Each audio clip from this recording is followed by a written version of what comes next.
तो वही घुड़की मुलायम सिंह की तरफ से आने लगती है। अब भला मनमोहन सिंह जी किससे रुसवा करें और किससे खुश, क्योंकि उनकी खुशी के लिए इन दोनों का खुश रहना है जरूरी। लेकिन भला एक मयान में दो तलवारें बिना टकराए रहें तो रहें कैसे? लड़ाई यूपी में अखाड़ा हुआ तैयार, ताल ठोकी माया ने, मुलायम ने खींची तलवार, सांस फंसी मनमोहन की, किसका दे वो सा, कभी फुलाए माया मुंह, कभी मुलायम दिखाए आंख, मिशन इम्पॉसिबल 6। इस मुद्दे पर बात करेंगे हमारे मैनेजिंग एडिटर दिल्ली से अमिताभ अग्निहोत्री जी हमारे साथ हैं। हम लखनऊ आपको लेकर चलेंगे, हमारे रेजिडेंट एडिटर उत्तर प्रदेश गोविंद पंत राजू जी हमारे साथ हैं। शैलेंद्र दुबे जी लखनऊ से हैं, आप अध्यक्ष हैं सर्वजन हितायत संरक्षण समिति के।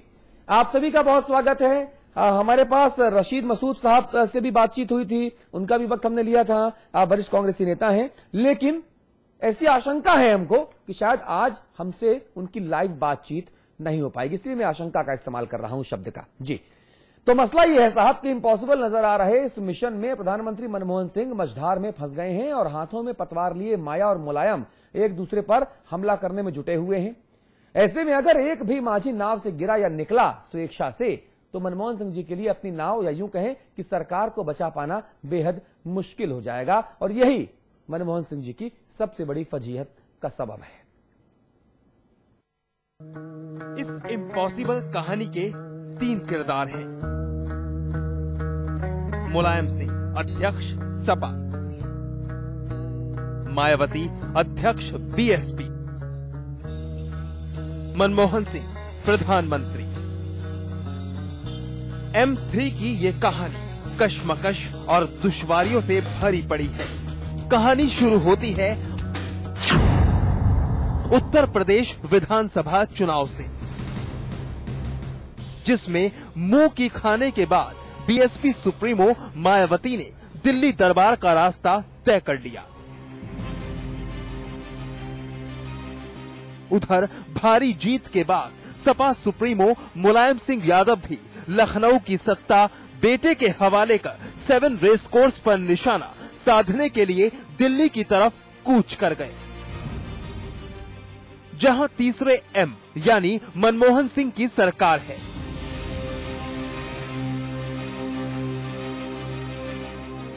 लिहाजा तमाम विरोधाभासों के बावजूद दोनों ने मनमोहन का एक एक हाथ थाम लिया।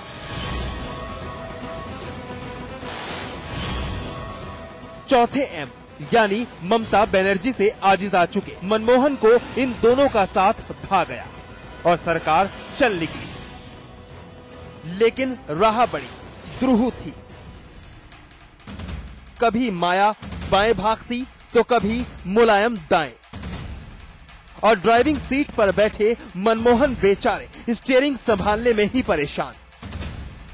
अब जरा मौजूदा सियासी सिनेरियो पर नजर दौड़ाइए। सरकार चलाते रहने के लिए माया और मुलायम मनमोहन सिंह की मजबूरियां हैं, लेकिन दोनों के हितों में प्रचंड विरोधाभास है। यूपी की सपा सरकार ने प्रमोशन में आरक्षण विरोधी बिल पास करा दिया, तो कथित रूप से दलितों और पिछड़ों की सियासत करने वाली मायावती की त्योरियां चढ़ गई। उन्होंने अपनी मांग को और पुरकश करते हुए कह दिया कि साहब ये दलितों और पिछड़ों के साथ नाइंसाफी है, लिहाजा केंद्र सरकार जल्द से जल्द संसद में प्रमोशन में आरक्षण बिल पारित कराए। मैं आपको ये बताना चाहती हूँ, SC ST वर्गों के लोगों को प्रमोशन में जो आरक्षण मिल रहा है ये कोई नया नहीं है। तो जब से संविधान लागू हुआ तभी से ये मिल रहा है, परसों से मिल रहा है। ये बीच में कुछ अड़चने पैदा हुई है, तो उसको लेकर एक बार नहीं कई बार पार्लियामेंट के अंदर अमेंडमेंट हुए हैं। तो उसी श्रृंखला में ये फिर अड़चन पैदा होगी, तो ये अमेंडमेंट विधेयक है, ये कोई नया नहीं है। प्रमोशन में आरक्षण वर्षों से इन लोगों को मिलते आ रहे हैं। सीधा सा हिसाब है, अगर केंद्र सरकार प्रमोशन में आरक्षण का बिल पास करा देती है तो यूपी सरकार का ये बिल औंधे मुंह गिर जाएगा। उधर समाजवादी पार्टी एफडीआई के मुद्दे पर होने वाली वोटिंग के बहाने मनमोहन सरकार को आंखें दिखा रही है। राज्यसभा में अभी तय नहीं हुआ है, राय मांगेंगे चेयरमैन साहब, और ultimately chairman has to decide whether it will be under voting clause और नॉट। मतलब साफ है कि अगर सरकार माया की मुराद पूरी करती है तो सपा सरकार से अपना हाथ खींचने को लेकर गंभीर हो जाएगी। उधर अगर मनमोहन सरकार सपा के सियासी हितों को साधती है तो माया छिटक सकती है, और मजबूरी ये है कि बचे हुए कार्यकाल को चलाते रहने के लिए मनमोहन सरकार को इन दोनों की जरूरत है। तो भला मनमोहन करे तो क्या? क्योंकि लड़ाई भले ही माया और मुलायम की है, लेकिन दर्द तो मनमोहन को ही होना है। जीत किसी की हो, हार किसी की। ब्यूरो रिपोर्ट के साथ आलोक साहिल, समाचार प्लस।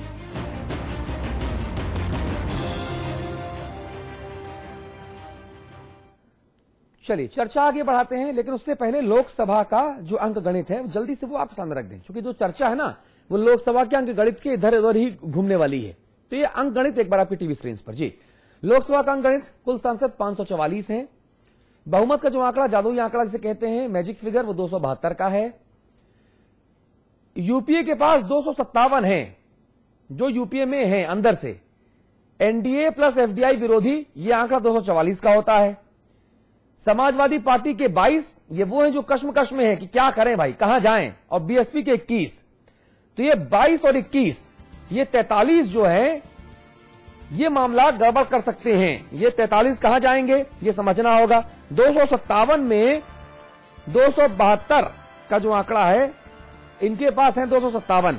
अगर सपा की साइकिल हाथ के साथ खड़ी नजर आती है तो जुगाड़ पूरा हो रहा है, लेकिन अगर ऐसा नहीं होता और हाथी मेरे साथी होता है तब भी मामला ठीक है। लेकिन अगर दोनों ही सूरत में ऐसा ना हुआ तो सरकार का फेस लॉस होना जो है वो तय समझिए। हालांकि कोई अविश्वास प्रस्ताव नहीं है। अगर मंगलवार को चर्चा के दौरान एफडीआई पर जो वोटिंग है वो नेगेटिव भी रहती है तो सरकार पर खतरा नहीं है, लेकिन सरकार का चेहरा जो है वो धूल धूसरित हो जाएगा, चेहरा धूमिल जरूर हो जाएगा। ये एक सरकार के लिए बड़ी चिंता की बात जरूर है। चलिए आइए चर्चा को आगे बढ़ाते हैं। सबसे पहले मैं शैलेंद्र दुबे जी आपके पास आऊंगा। भाई ये कैसा सर्वजन है, ये कैसा सर्वजन हिताय है, कैसा सर्वजन सुखाय है, और आप लोगों का जो संघर्ष है वो सरकारों के प्रतिनिधियों के कानों तक पहुंच नहीं रहा। तो फिर सर्वजन हिताय सर्वजन सुखाय की जो परिकल्पना है, जो बहुत पहले दी गई थी और जिसका झंडा आज भी आप बुलंद कर रहे हैं, वो जमीनी तौर पर कैसे परिपूर्ण होए? देखिए, जहां तक सरकारी सेवाओं में पदोन्नति में आरक्षण का प्रश्न है, हाँ, इस मामले में पहले भी 4 बार संविधान संशोधन किया जा चुका है, हाँ, माननीय सर्वोच्च न्यायालय के फैसलों को पलटने के लिए। हाँ, अब एक बार फिर माननीय सर्वोच्च न्यायालय को फैसले को पलटने की कोशिश हो रही है। 117वां संविधान संशोधन विधेयक जो एक राजनीतिक दल के दबाव में रखा गया है, हाँ, राज्यसभा में उसको प्रस्तुत किया जा चुका है। उसमें सर्वोच्च न्यायालय की जो व्याख्या की गई है, 3 बातें सर्वोच्च न्यायालय ने कहा है। उसने कहा पदोन्नति में आरक्षण दे सकते हैं, लेकिन उसके पहले यह कंपेलिंग रीजंस बताने पड़ेंगे, बाध्यकारी कारण। नंबर 1, जिनको पदोन्नति देने जा रहे हैं, क्या वह अभी भी का तात्पर्य यह है क्लास 1 ऑफिसर हो गए हैं, 1.5 लाख रुपए तनख्वाह मिल रही है, 2 लाख रुपए सैलरी मिल रही है, क्या अभी भी पिछड़े हुए हैं? दूसरा बाध्यकारी कारण बताने को कहा गया है कि यह बताएं कि जिनकी पदोन्नति करने जा रहे हैं, क्या उनकी जाति का, उनके वर्ग का सरकारी सेवाओं में समुचित प्रतिनिधित्व नहीं है।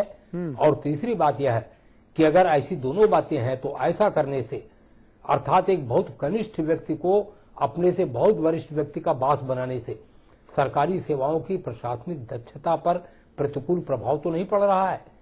अब इसको बदलने के लिए जो संविधान संशोधन का बिल लाया गया है, उसमें उन्होंने लिखा है SC ST employees shall be deemed to be backward, यानी वह चाहे कितनी सैलरी पाते हो, चाहे कितने उच्च पद पर हों, अगर SC ST हैं तो उनकी बैकवर्डनेस को आगे से क्वेश्चन नहीं किया जाएगा। दूसरी बात, क्वांटिफिएबल डाटा कलेक्ट करके यह बताने की व्यवस्था समाप्त की जा रही है कि उनका प्रतिनिधित्व है या नहीं है। हाँ। उनका प्रतिनिधित्व है तब भी उनकी पदोन्नतियां की जाएंगी। हाँ। और सबसे खतरनाक बात, प्रशासनिक सेवाओं में सरकारी दक्षता का जो मामला है, हाँ। संविधान का आर्टिकल 135 इसकी व्यवस्था करता है। हाँ। उसमें संविधान संशोधन किया जा रहा है। हाँ। The clause shall not be applicable for FC ठीक है। एम्प्लॉइज। तो क्या करना चाह रहे हैं?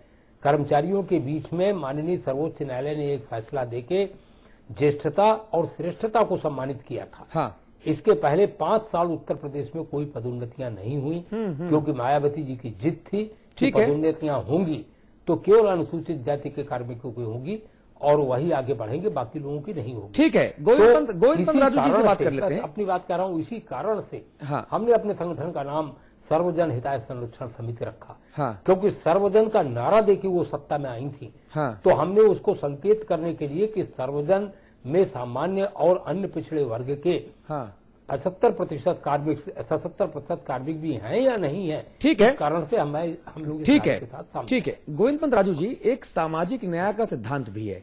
चार्ल्स डार्विन भी कह गए हैं साहब, सर्वाइवल ऑफ द फिटेस्ट, यानी योग्यतम की उत्तरजीविता। अगर आप योग्य हैं तो आप आगे बढ़ेंगे। अगर पत्तियां पेड़ पे भी लगी हैं और आप जिराफ, उस वक्त की जिराफ की गर्दन अगर गधे जितनी भी थी तो पत्तियां खाने के लिए जिराफ की गर्दन लंबी हो सकती है। वो खुद को करना पड़ेगा, आपको खुद को योग्य बनाना पड़ेगा। योग्यतम की उत्तरजीविता होनी चाहिए। आप नेगेटिविटी को भी अपने पक्ष में ढालने के लिए योग्य होना चाहिए। ये तमाम चीजें ऐसी हैं जो लगातार इतने वर्षों से हम लोग पढ़ते, सीखते, समझते और उनको अपने जीवन में आत्मसात करने की कोशिश करते आए हैं। लेकिन अगर यहां पर जाति के आधार पर समाज में ऊंचे तबके पर बैठे, रसूखदार पदों पर बैठे अगर लोगों को इस तरह से आप दोबारा से आगे बढ़ने का मौका देंगे तो समाज में बैर भाव की स्थिति तो पैदा होगी। गोविंद जी, उसका विकल्प क्या है?